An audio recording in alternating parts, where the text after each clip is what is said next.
ngayong linggo. Battle between Kianzel Basketball and Batang Kangkalu. Starting five muna natin for both squads. We have Baklig, Yambao, Seniza, Ibo, and Kamay para sa Kianzel.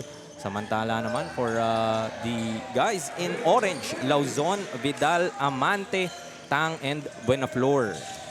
Very aggressive defense ng Kianzel. Alam na natin, we will see more of this throughout the game. Yung brand of basketball na rin ng Kianzel, no? As Baklig attacking the lane.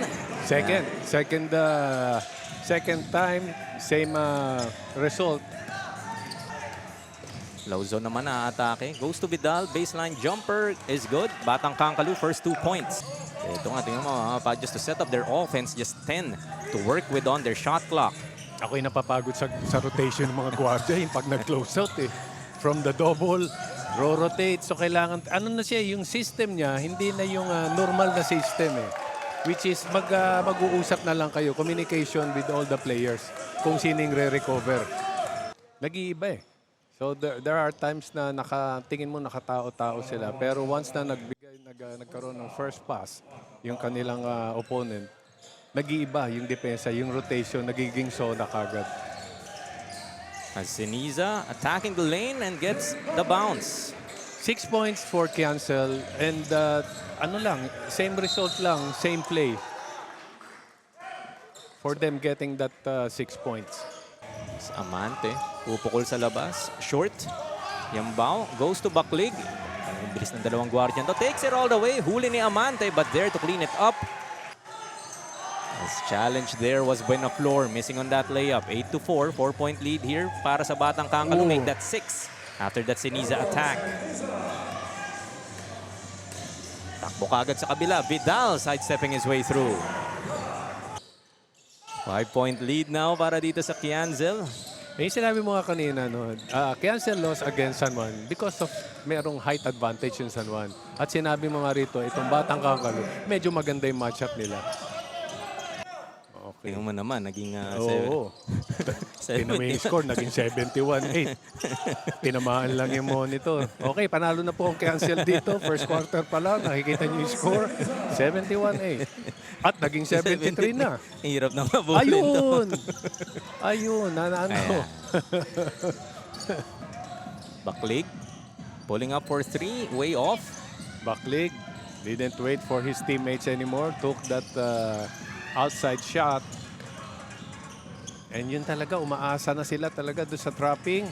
And why not? Yambao nga, getting his first 3-pointer. Nakailang subok na rin siya. Able to get his first 3-pointer to go. Minsan kasi ganun eh. Pag yung hindi na nasusunod yung sinasabi ng coach. Hindi lang isa papalitan mo. Iba rin yung offensive na diskarte nito. Mabilis talaga yung laro ng Kianzel. Kasi nga, minsan, first pass, they will take that shot.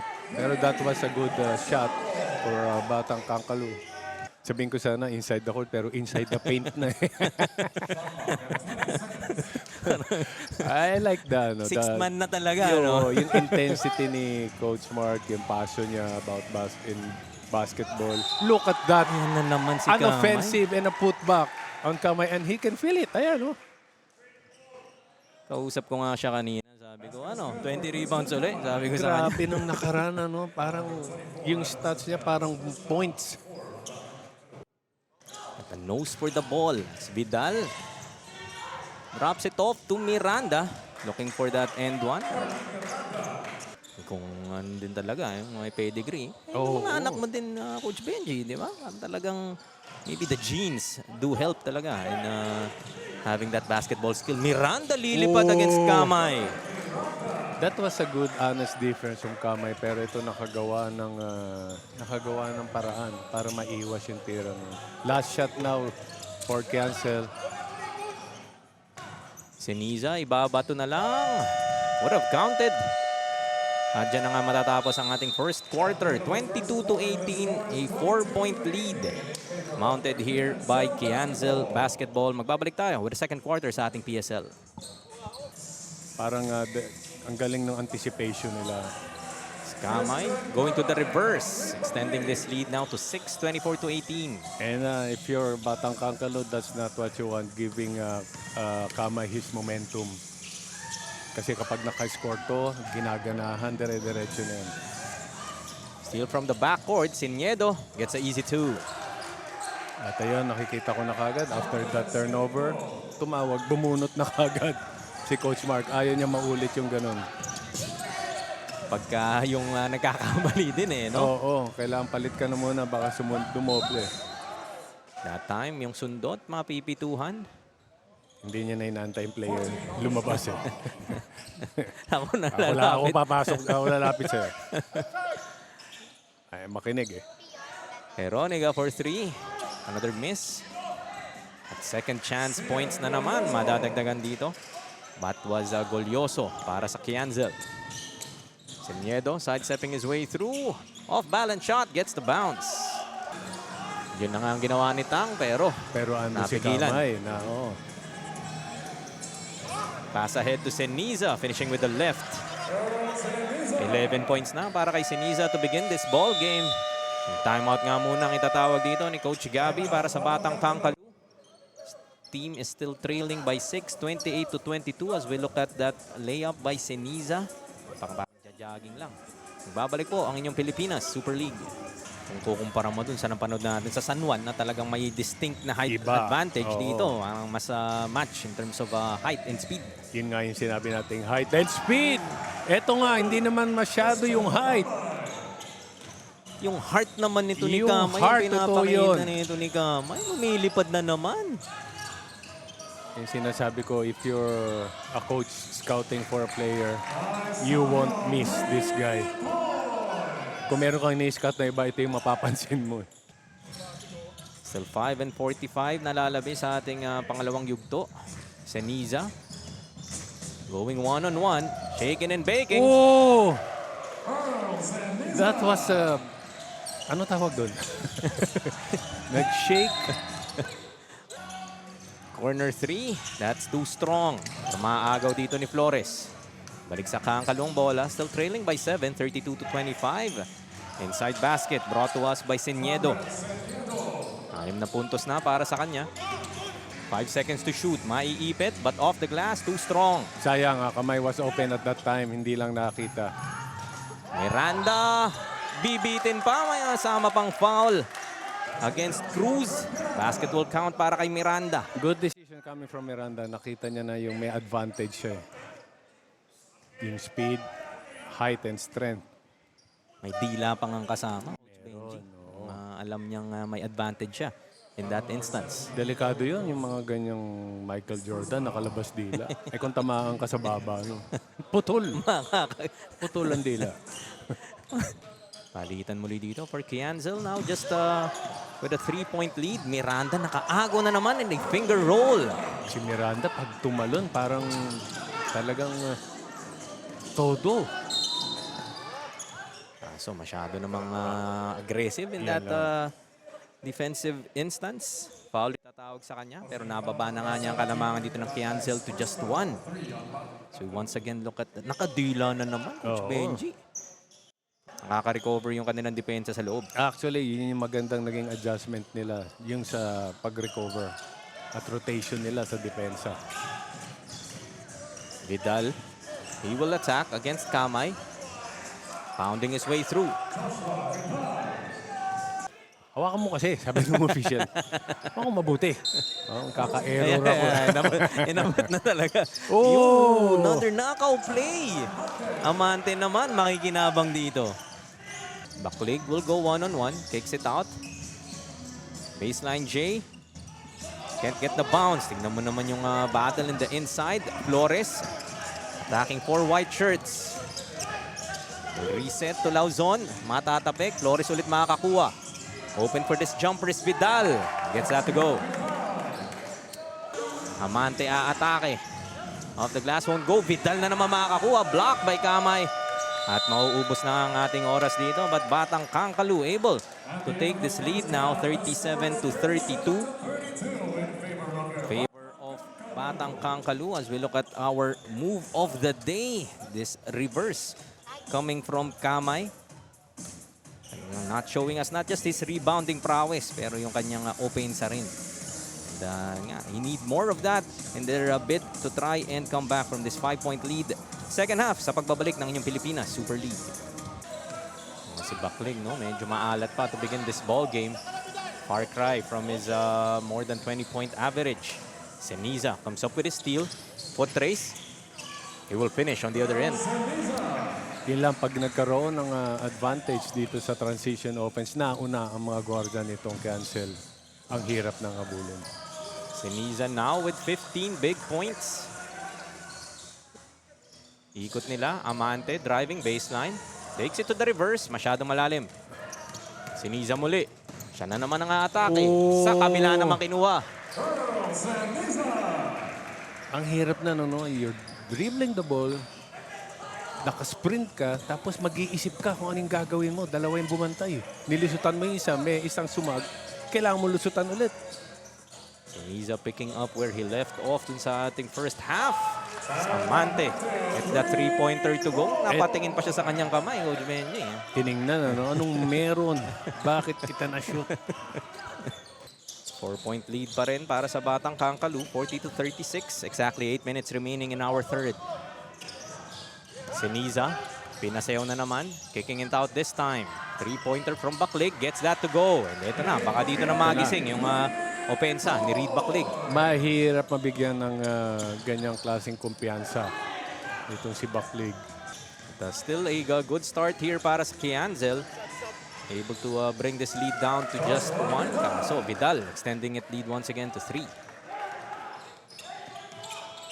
Vidal so far has 10 to go with Miranda. Tig-10 na sila dito para sa Batang Kangkalu. Seniza, sinukat. Ginawang asintahan si Ugay in that instance. Ang hirap ano kasi pag nag-dribble siya ng ganun, yun expect na he will go inside. So kung naka-ready, ready ka eh. Paano kung singtangkad mo, Coach Benji? Minsan parang kahit na ano. Hanggang doon lang talaga. Hanggang siko lang talaga. Yun lang ay. Ang problema yung siko, kaano ng mukha eh. Sa laki mo. Ka-level mukha na nung kalaban mo. Seniza spinning in the lane. Takes it Nahilo out. ko ron. Gulyoso. 3 ikot eh. Seniza muli. Punta naman dito. Eronga for 3. Grabe, no? Gagana. Talagang ano, look for the open man. That's it. So, yun nga yung tinatry na sabihin dito ni Coach Gabi sa kanya. Narinig mo na yung pito. So, tuloy mo na. Pupukol na nga niya. Yun naman.